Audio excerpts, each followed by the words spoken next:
So, the Pixel 10 series is coming, and it's shaping up to be Google's most ambitious lineup yet. If you thought last year's Pixel 9 drop was wild, buckle up. The leaks are now pouring in fast, and Google itself just unintentionally added fuel to the fire.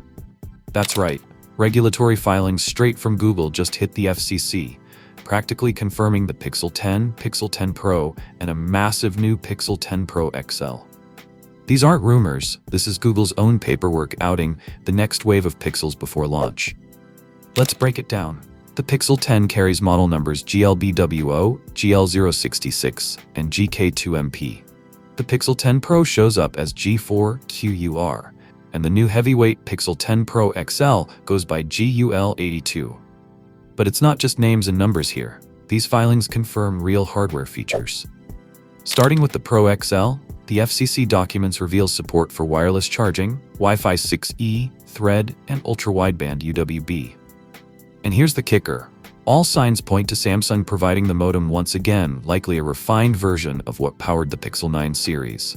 The Pixel 10 Pro shares the same feature set, wireless charging, Wi-Fi 6E, Thread, UWB, and again that same Samsung modem. So if you're looking for flagship-level connectivity, the Pro and Pro XL are clearly packing heat. Now the base Pixel 10 does tone it down slightly. According to the filings, it includes wireless charging and Wi-Fi 6E, but lacks Thread and UWB.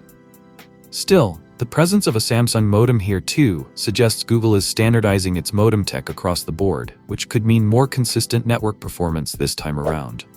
And here's a surprise. All three models list support for satellite connectivity, aka NTN or non-terrestrial network access. That feature debuted on the Pixel 9 series, and it looks like Google is doubling down on keeping you connected even in the most remote areas. But wait, the leaks don't stop there. A well-known source recently spilled the beans on European pricing, and there's no price hike.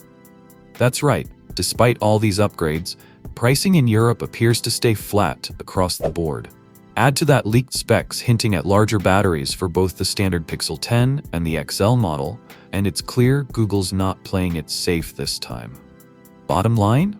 Between upgraded connectivity, Samsung modems, satellite support, and bigger batteries with no price increase in sight, the Pixel 10 series might just be Google's strongest play yet in the flagship race. So what do you guys think about the upcoming Pixel 10 series? Let me know your thoughts in the comments down below. And as always, I will see you guys in my next video.